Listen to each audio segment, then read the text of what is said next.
11 নং আসন পশ্চিম ত্রিপুরা জেলা পরিষদের 11 নং আসনে কিন্তু ভোট গ্রহণ প্রক্রিয়া চলছে, যেমনটা খবর আমাদের কাছে রয়েছে যে নির্বিঘ্নে কিন্তু সকাল থেকে বিভিন্ন ভোট কেন্দ্রগুলোতে নির্বিঘ্নে ভোট গ্রহণ প্রক্রিয়া চলছে। সেখানে বিজেপি মনোনীত প্রার্থী রয়েছেন কৃষ্ণজিৎ দাস। তিনি কিন্তু ভোট গ্রহণ কেন্দ্রগুলো পরিদর্শন করছেন এবং ভোটারদের সাথে কথা বলছেন যে কারোর কোনো অসুবিধা রয়েছে কিনা। এবং এই কেন্দ্রে আপনারা জানেন যে এই ব্লকের অন্তর্গত ওল্ড আগরতলা ব্লকের কিন্তু বেশিরভাগ আসনই কিন্তু বিনা প্রতিদ্বন্দ্বিতায় জয়ী হয়েছে বিজেপি মনোনীত প্রার্থীর। মূলত গ্রাম পঞ্চায়েত এবং পঞ্চায়েত সমিতির যে আসনগুলো রয়েছে সেখানে কিন্তু বিনা প্রতিদ্বন্দ্বিতায় জয়ী হয়েছে ভারতীয় জনতা পার্টি। এবারে আমরা সেই চিত্রটা আপনাদের সামনে তুলে ধরার চেষ্টা করছি। এটা 11 নং পশ্চিম ত্রিপুরা জেলা পরিষদের আসনের চিত্র, যেখানে কিন্তু বিজেপি প্রার্থী কৃষ্ণজিৎ দাস তিনি কিন্তু ভোট গ্রহণ কেন্দ্রের যাবতীয় পরিবেশ এবং ব্যবস্থাপনা ঘুরে দেখছেন এবং ভোটারদের সাথে কথা বলছেন তাদের কোনো অসুবিধা রয়েছে কিনা।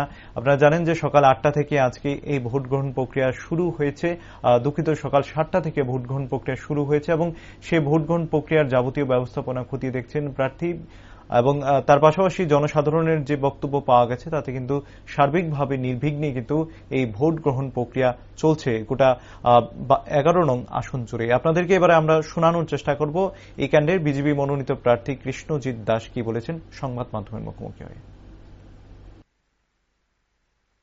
ভালোই দেখলাম, কারণ মানুষ একটা সময় স্বৈরাচারের মধ্যে ছিল, এখন ভালোবাসা কি জিনিসটা আছে সেটার মধ্যে আছে। কারণ ভারতীয় জনতা পার্টি এমন একটা সরকার যার মধ্যে অফুরন্ত কি জিনিস আছে সেটা আছে, যা বিগত দিনের সরকারের মধ্যে ছিল না। মোটামুটি সকাল বেরিয়ে আমি অনেক কিছু উপলব্ধি করতে পারলাম, যা বলার কোনো ভাষা নেই। বিরোধী উদ্দেশ্যে কি মেসেজ থাকে, কি বলবেন? বিরোধী দলকে আর কি মেসেজ দেব? ওরা, আমি আগেও বলেছিলাম, ওনাদের কথা বলতে গেলে আমাদের মুখে কোনো ভাষা থাকে না।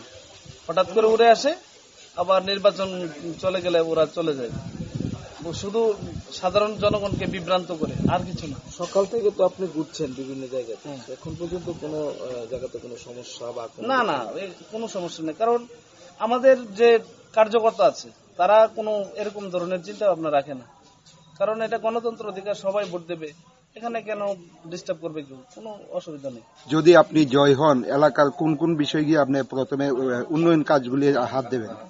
প্রথমত এলাকার যে রাস্তা নিয়ে সমস্যা আছে কিছু, তারপরে ইলেকট্রিক পরিষেবা নতুন কিছু কিছু জায়গা আছে যেখানে এখনো পৌঁছেনি, নতুন তারা বাড়িঘর করেছে, ওইটার সমস্যাটা সমাধান করার চেষ্টা করব। আর বিশেষ করে রাস্তাঘাট আর এলাকার সাধারণ গরিব মানুষের কিভাবে তাদের উন্নতি করা যায় সেদিকে লক্ষ্য রাখবে। এলাকাবাসীর উদ্দেশ্যে কি মেসেজ থাকবে আপনার? এলাকাবাসীর মেসেজ থাকবো কি, আপনারা সবাই কি বলবো, দেখতে পাইতেছে সবাই যে আমাদের এই সরকার জনগণের জন্য, গরিবের জন্য কি করছে। কারণ আমাদের ভারতের প্রধানমন্ত্রী, যথেষ্ট প্রধানমন্ত্রী নরেন্দ্র মোদীজিরও চিন্তা ভাবনা যে গরিবকে কিভাবে তার সঠিক মূল্যায়ন দেওয়া যায়, সেটা আমাদের সকলের জনপ্রিয় বিধায়ক শ্রী রতন চক্রবর্তী মহোদয়ের সেম চিন্তা, এবং আমাদের এই ত্রিপুরার মাননীয় মুখ্যমন্ত্রী শ্রী প্রফেসর ডক্টর মানিক সাহারও সেরকম সেই চিন্তা। কিছু সংখ্যক ভোটারদের তাদের অভিযোগ যে তারা এখনো সরকারি সুযোগ সুবিধা থেকে বঞ্চিত, তাদের প্রতি কি বার্তা দেবে? এগুলা তো বিরোধী দলের চক্রান্ত দাদা, এগুলা ভোটারের ইয়ে না, এগুলা বিরোধী দল কিছু আছে, কুচক্রীরা আছে, তারা সারাটা সময় এরকম ভাবে লেগে থাকে। এটা একদম মিথ্যা কথা। কারণ আমরা সরকার যেভাবে কাজ করছে, বলার কোনো ভাষা নেই। আর আমরা দায়িত্ব নিয়ে বলতে পারি, কোনো ধরনের সমস্যাও নেই। সুযোগ সুবিধা বলুন, A to Z আমাদের সরকার যেভাবে পরিষেবা দিচ্ছে, বলার কোনো ভাষা নেই। আচ্ছা, সব মিলিয়ে টোটাল পরিবেশটা কেমন লাগছে আপনার? একদম ভালো, খুব ঠান্ডা মেজাজে হচ্ছে।